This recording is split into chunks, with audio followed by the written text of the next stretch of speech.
Hello ladies and gentlemen, this is Marsh coming at you over the interwaves with another StarCraft 2 cast sent in by the community to Reddit's Castit. If you would like to have your games cast, if you just played a phenomenal game, you go like, the world needs to see that. Submit it to Reddit's Castit, upload it to, I don't know, GG Tracker or any of the other replay sites. Submit that link to Reddit and a member of the community, myself or somebody else, will get around to casting that. Maybe. Depends. Sometimes. Most of the time. Anyway, over on this side of Korhal Carnage Knockout, we have yfiftyfour. And that is a very good question. yfiftyfour indeed. Over on this side of the map, we have that name. Right, Kos. Because that's what your name ends with. I'm not going to try to do the first bit. Was that Klingon? What the fuck? Anyway, we have a hatch first for Kos, and we have a gateway first for yfiftyfour. Takes his gas as well, but after having spotted the expansion first for his opponent, decides to drop his own expansion on down. Right, so Korhal Carnage Knockout is a bit of a funny map. I personally like it a fair bit. You used to have debris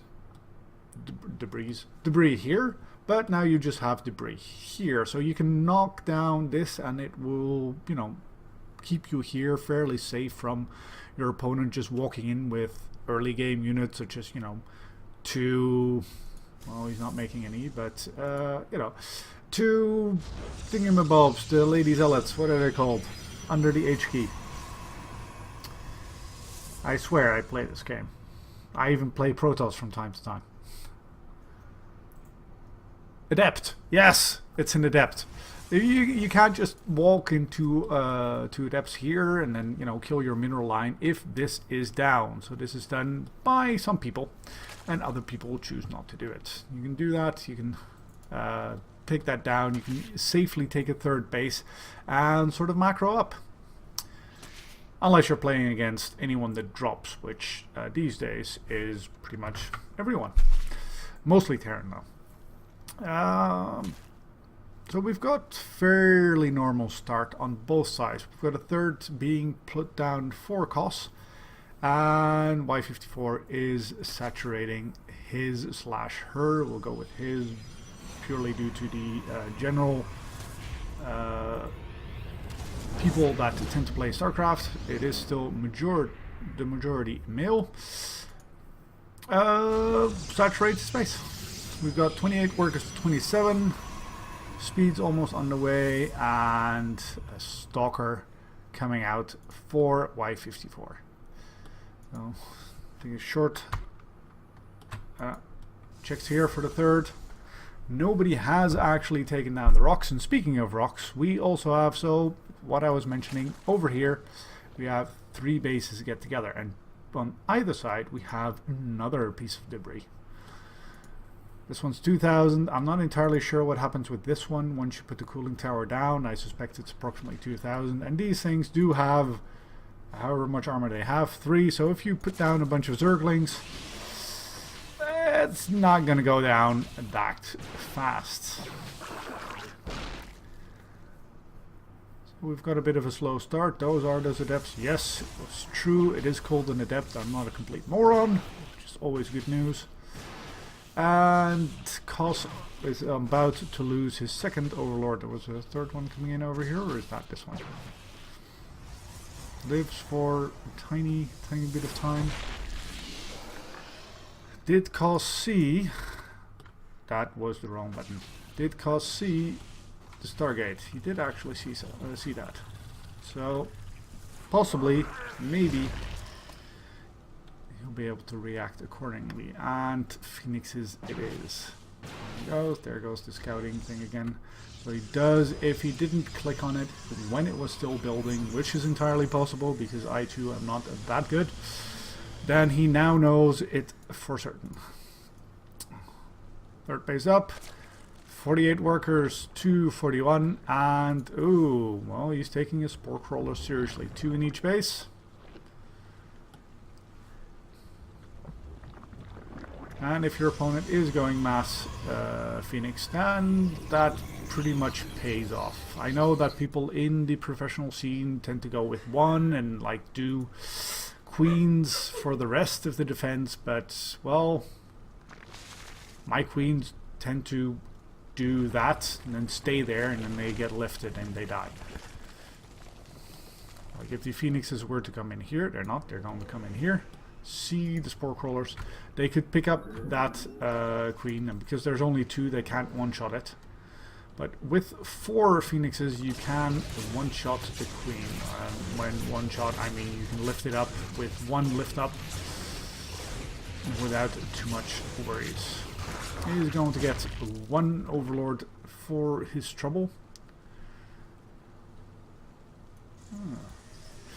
And the Zerg playing as the Zerg does, he's got the scouting information, he knows there's nothing out on the map other than these 2 phoenixes. Well, he doesn't know if anything is going around or if there's a Bay built. Well, he can infer from the fact that there's a Stargate chosen. So he's safe to drone up and having built absolutely 0, well not 0, but very little army. I think that army supply is pretty much all queen. Yes. And just phoenixes on the map, and there are those 2 spore crawlers per base, keeping costs very safe. And the 3rd base for Y54 built on as well. There's a keeping 4 of his phoenixes together, and the 5th one just sort of wanders off. And you want to put that back. Can lift up those 2 Hydralisks. Very nice. Being light units, they will die very quickly to phoenixes, but not. In this case, Kos was able to take down also 1 of the phoenixes. Well, that's nice. Prevent that snowball from going around. Macro hatch up for Kos so he can pump out those. Wait, what? Seriously? Swarm host? Is that a mistake? Also, just 2. That's an odd number. I did this just the other day. I had Protoss on my base, and the only thing I needed to do was build mass Zergling. It would surround the poultry army that was left after he crushed my initial army, but there was only about, I don't know, 30-40 army supply left, and all I had to do was move in there with mass Zerglings, surround them and kill him, and instead I built 20 swarm hosts, which weren't quite as useful. So Y54 still not moving out with anything other than those phoenixes. Now the phoenixes tend to get Hydralisks in return, and what is good against Hydralisk? Well, they are light, as mentioned. The glaive cannon, 24 damage. It will be interesting to see what Kos decides to do against that. Wait, he took down this debris and now he's expanding here. That is not expected. And it is entirely scouted by Y54, so if he wants to move in a couple of zealots to kill that, he's entirely at liberty. But now he's going to get light units versus that. Well, they do quite a bit of damage, but oh, you don't. Hydralisks are quite a bit more expensive than adepts. Oh, and he's going to fly straight into it. Yes, he will, but Kos was on move command, and nothing really happened there. Nothing died. That's more. Okay, he is definitely getting swarm hosts. Maybe to siege this from behind.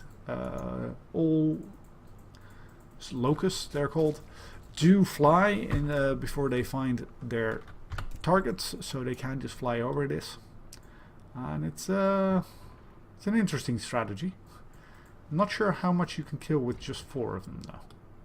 I haven't used Swarm Host other than that very ill-fated match in a long time. Oh. And now you can pick them up and slowly wither them down. That's one swarm. Wow, those guys don't die very fast. Ooh, but those do. So I guess that's all she wrote on the invasion from the far side.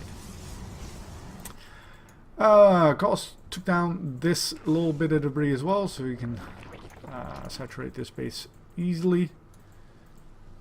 Oh, and there's a nice little clump of overlords who are just waiting for those phoenixes to come by and horribly murder them.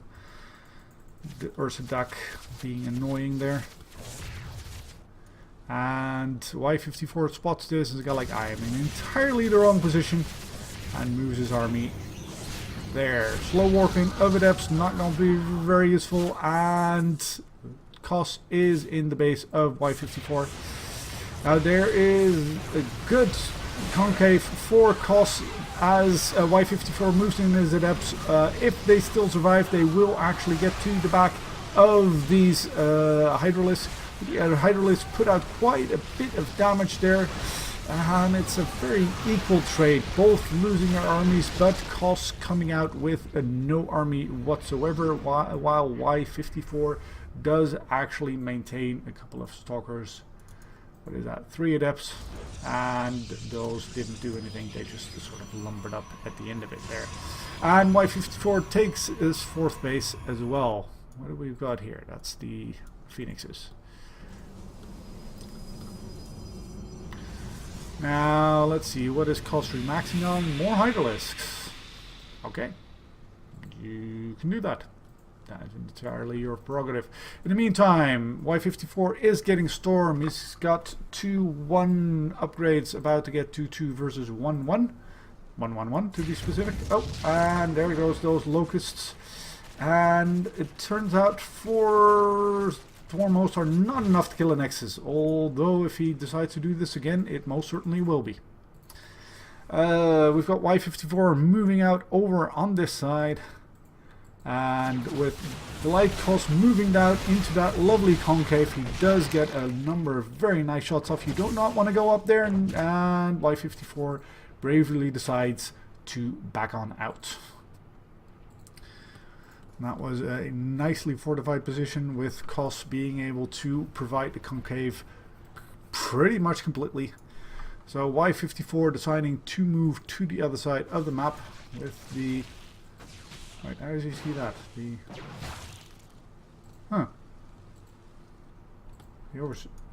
observer was here. Oh, there you go. And we've got infestors moving on over here by themselves, which is never a problem. That is a lot of Archons, by the way. And yeah, I'm not entirely sure what this is other than lambs to the slaughter. Infestors to the slaughter, I suppose, in this case. But Kos uses this distraction to move in on this side and possibly on this side. No, he does not. And he finds another bunch of adepts all by themselves. This time he does have enough to clean this up, as he gets 8 more infestors. And a double overcharge should surely... Oh. Cause Kos to retreat as he donates another infestor to the cause. 1 Archon is going to get taken out as he overextends a little bit, but it is enough to get Kos to go away. This is a interesting number of Swarm Hosts, and they're not really doing anything. So that is a lot of investors and nothing to back them up. So if Y54 was to decide to just move in, and here are the Swarm Hosts in action. Let's see if it's enough to kill that Nexus. If 4 of them were not enough, it would appear that however many Swarm Hosts there are now, this certainly is. There's quite a bit of mining still to be had here. And there's no probes here either. So a nice little bit of... Okay. A nice little pick off for cost there. But Y54 does have, well, a pretty army over here. I mean, the army supply right now is in favor of cost, but these guys, I forgot, is it like four supply on these guys? They take up a lot of supply, I remember that. And it's tricky to fight with them because the cooldown on the Locust is 43 seconds. 43, that's an odd number. We got over here, cost moving in, and Fungal does lock that army down, and look at those infested Terrans. Those infested Terrans will certainly clean up this army over here, and Y54 does lose pretty much everything on the ground and 2 Void Rays as well. And now we have a lot of Locusts in the air with nothing to dive to, which is unfortunate, perhaps. Which damage do you guys do? Well, you have 1 armor, and presumably you have an attack as well, but it doesn't say so here. A couple of roaches here to take down 1 base. He takes down not the cannons, but in fact that pylon. Those cannons will be useless, but this works as well. 1 more cannon, but other than that, this is a completely unguarded base.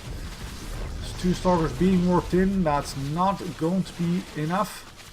And Kos deciding to focus this next town first, just in case any reinforcements were to arrive, which they are.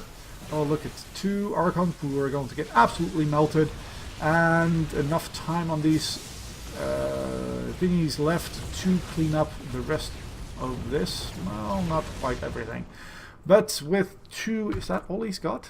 We've got 2 carriers, a stalker, 3 immortals, of which 2 are with this army, and 2 High Templar. This is not a fight you want to take. Y54 in a lot of trouble, doesn't have a lot of money, does have this mining base backup, but this is completely empty. This is completely empty, and we've got long distance mining from here.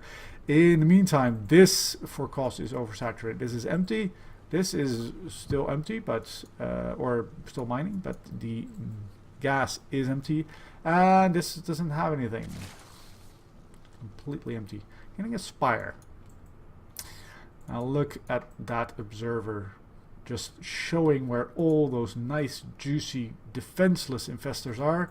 And Y54. Oh, you don't want to let them know they're there. You want to put those carriers in there. Oh, that is unfortunate. That is unfortunate. If he'd have sent his carriers in there, he could have just completely shut that down.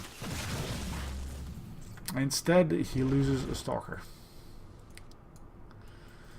We've got Kos in a nice position. He's got money, his opponent does not. He's got an army, his opponent does not. His opponent does have 2 carriers. Is he building another one? He is building another one, and a Dark Shrine, because we are Protoss. It's not going to be too useful. The mining bases all and the outlying bases all have spine crawlers there as well. And as Kos does move in to the heart of Y54's base, and there's really nothing there that can really deal with it. There is 2 carriers, and 2 carriers do a lot of damage, but now there's 1 carrier. There's 1 carrier, there you go. And it's 1 carrier with not enough hit points. And GG.